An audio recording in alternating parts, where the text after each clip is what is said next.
Bonsoir mesdames et messieurs, ravi de vous retrouver dans cette session d'information sur la télévision nationale. La météo à l'entame de cette édition, en raison des problèmes techniques indépendants de sa volonté, la météo ne pourra pas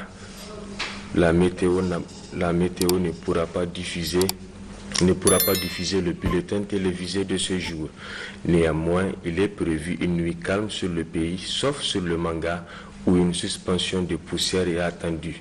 Pour la matinée de demain, il est prévu un renforcement du vent en surface qui pourrait soulever de la poussière sur les régions de Difa, Zender, Maradi, Tawa ainsi que les régions du fleuve. Le président de la République, chef de l'État Issoufou Mahamadou, a reçu en audience ce matin la représentante du PNUD au Niger. Au centre de leur discussion, la coopération entre le Niger et le PNUD. Le compte rendu avec Gérard Ablaziz et Yazir Abiou. C'est aux environs de 11 h du matin que le chef de l'État Issoufou Mahamadou a reçu ce mercredi la représentante résidente du PNUD au Niger, Diana Louise Ofona. L'échange entre les deux personnalités a porté sur la coopération Niger-PNUD. Il s'agissait de faire un survol de partenariat entre le PNUD et le gouvernement du Niger depuis quelques années, 4 ou 5 ans, de notre présente coopération. Et de le remercier aussi pour le soutien, étant donné que ce mandat est presque terminé. C'était une opportunité aussi de le remercier pour le soutien dans les différents programmes, especially du climat, ce que nous avons travaillé ensemble, la stabilisation du bassin de lac Tchad, le programme sur la jeunesse et l'entrepreneuriat, les projets que nous sommes en train de mener ensemble et de lui faire part aussi des prochaines étapes de notre coopération avec le Niger. Le PNUD est un partenaire stratégique du Niger. Il a été d'un apport important dans la réussite du processus électoral qui vient de s'achever dans le pays. Le bureau exécutif national de la Confédération démocratique des travailleurs du Niger, CDTN, s'est réuni ce matin à Niamey en session extraordinaire en vue d'examiner la situation sociopolitique qui prévaut au Niger après la proclamation des résultats provisoires. La CDTN a rendu publique une déclaration dans laquelle elle appelle la population en général et les travailleurs en particulier à privilégier la paix. La teneur de cette déclaration avec le secrétaire général de la CDTN, Idrissa Jibrila. Le Bureau exécutif national de la Confédération démocratique des travailleurs du Niger, CDTN, exprime sa profonde compassion aux familles des personnes décédées lors de l'organisation du second tour de l'élection présidentielle dans les régions de Tillabéri, Difa et à Niamey suite aux manifestations post-électorales. Exprime sa désapprobation de tout recours à la violence comme moyen de protestation. Demande à la classe politique, tous bords confondus, de faire preuve de retenue et d'utiliser les voies constitutionnelles pour tout règlement des contentieux électoraux. Invite l'ensemble de la population à continuer à entretenir les liens séculaires de fraternité et d'unité qui existent entre les différentes composantes de notre nation. Invite tous les partis politiques, les associations, les organisations de la société civile, les médias et les syndicats à œuvrer pour l'apaisement du climat social et la paix entre tous les fils et filles de notre pays.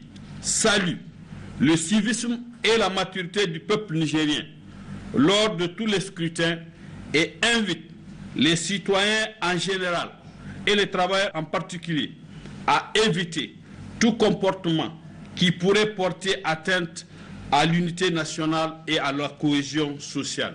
Demande au comité des sages, présidé par la Commission nationale des droits humains, de créer toutes les conditions nécessaires pour un retour rapide au calme et à la sérénité. Enfin, lance un vibrant appel à toutes les forces vives de la nation à un dialogue inclusif pour une réconciliation nationale. Que Dieu bénisse le Niger et son peuple. Amin. Amin. Actualité à l'intérieur du pays, à Agadez, où le gouverneur de la région a assisté ce matin à une fatia suivie d'une lecture du Saint-Coran pour une paix durable dans notre pays. Le point avec Moussa Efalei et Mohamedou Adamou. En se rendant en début de matinée à la grande mosquée Moskeni d'Agadez, le gouverneur de la région, Sadou Soloke, entouré du sultan de l'Aïr Omar Ibrahim Oumarou et des responsables des forces de défense et de sécurité en activité de la région d'Agadez, a tenu à encourager les ulémas qui ont initié ces invocations pour implorer Allah la paix et la quiétude sociale au Niger. Le sultan de l'Aïr explique ici les objectifs. Les ulémas de la région d'Agadez ont décidé de rentrer dans la mosquée pour faire des prêches, pour que le Tout-Puissant Allah nous amène une coexistence pacifique entre les communautés et que la paix descende sur notre pays. Voilà le réel motif de cette fatia que les ulémas ont organisé pendant une semaine. Nous les remercions infiniment au nom des plus hautes autorités pour ces gestes si nobles pour notre pays. Nous souhaitons que Allah, le Tout-Puissant, accepte ces prêches et que le Niger retrouve sa paix. Cette séance de lecture collective du Saint-Coran a regroupé plusieurs fidèles dans la célèbre mosquée Moskeni d'Agadez. Pendant une semaine, les fidèles musulmans ont imploré Allah pour qu'il descende sa miséricorde sur notre pays. Restons à Agadez, où une cérémonie de remise d'un important lot de médicaments et d'équipements biomédicaux aux autorités régionales d'Agadez. Ce don a été offert par l'OMS dans le cadre de son projet Migration sous le financement du gouvernement italien. Le compte rendu de Assadek Al-Gabid et Bachir Harouna. D'une valeur estimée à près de 100 millions de nos francs, cet important don de l'OMS traduit sa détermination et son engagement à accompagner les efforts des plus hautes autorités de notre pays pour améliorer la santé pour toutes les populations de la région d'Agadez en général, mais aussi des migrants en particulier. Il y a 10 tentes pour pouvoir aider dans la prise en charge des cas. Il y a également tout ce qui concerne les kits pour la prise en charge du paludisme et d'autres maladies qu'on ne voit pas seulement pendant la Covid, mais également des maladies courantes qu'on rencontre au niveau du CHR. Il y a des équipements en gants. Il y a une machine Gène Expert qui se trouve au niveau du laboratoire. Il y a des combinaisons, il y a des kits avec des médicaments. Il y a également tout ce qui concerne les prélèvements de sang et d'urine au niveau du laboratoire, les masques médicaux. Il y a des lunettes de protection et enfin il y a des écrans faciaux. Occasion pour la coordinatrice du système des Nations Unies de souligner un renforcement de partenariat dynamique. Le système des Nations Unies sont représentés aujourd'hui pour vous démontrer à quel point nous reconnaissons le travail de première ligne que vous faites et le besoin de venir en soutien non seulement aux migrants qui sont dans des positions extrêmement vulnérables, du fait qu'ils ne peuvent pas avoir le soutien de leur communauté d'origine, du fait de la situation dans laquelle ils se trouvent, mais aussi des populations d'Agadez. En procédant à la réception de ce don, le gouverneur Sadou Soloke a salué le pragmatisme de l'OMS en cette période de pandémie du Covid, assorti d'un appel visant à soutenir davantage les services régionaux en charge de la santé, du fait des besoins dans ce sens. Je voudrais, au nom des populations de la région d'Agadez, au nom de son Excellence M. Issoufou Mohamed, le président de la République, chef de l'État, exprimer toute notre satisfaction et nos remerciements infinis au système des Nations Unies. L'OMS, je voudrais donc vous dire merci. Nous avons encore besoin d'appui pour cette région. Les différents services du centre hospitalier régional d'Agadez, notamment le pavillon d'isolement des malades du Covid, le laboratoire et la réanimation, ont été enfin visités par la délégation où le personnel rompu à la tâche a donné des détails par rapport à leur fonctionnement, sans oublier d'énumérer leurs difficultés auxquelles ils restent confrontés. D'un don à un autre, toujours sur le domaine de la santé, le ministre de la Santé publique par intérim a réceptionné cet après-midi un don de médicaments et de matériels médicaux offerts par la Fondation du roi Abdallah à travers la Banque islamique de développement BID d'une valeur de 162 millions de francs CFA. Cet appui est destiné à renforcer les efforts du gouvernement nigérien dans la lutte contre la pandémie de la Covid-19. Le compte rendu de Assimi Abdoulaye et Bachir Rabo. Les partenaires au développement continuent de renforcer les capacités du Niger dans la lutte contre la pandémie de la Covid-19. Cet après-midi, c'est la fondation du défunt roi Abdallah d'Arabie Saoudite qui a apporté sa contribution en mettant à la disposition du ministère de la Santé publique un important lot de médicaments et de matériel anti-Covid-19. Une œuvre caritative que la ministre conseillère du président de la République et chargée du WACF a tenu à saluer. C'est financé par le fonds WACF qu'a laissé le regretté roi Abdallah Ben Abdelaziz. Il est décédé en 2015, mais depuis son décès, tant de pays à travers le monde continuent de bénéficier de ce fonds WACF qu'il a laissé. L'ambassadeur du Royaume d'Arabie Saoudite au Niger a également salué ce geste louable avant de souligner l'excellence de la coopération entre le Niger et l'Arabie Saoudite qui s'est manifestée à travers plusieurs appuis techniques et financiers. Ils fondent l'espoir que ces dons contribuent à la lutte contre la pandémie du Covid-19 au Niger. Les deux peuples de la République du Niger et du Royaume d'Arabie Saoudite sont deux peuples frères et amis. Il existe une très forte solidarité entre le peuple des deux pays, du fait que ce qui touche l'Arabie Saoudite touche également le Niger. Le ministre de la Santé publique par intérim, Ahmed Boutou, a remercié les responsables de la Fondation Abdallah.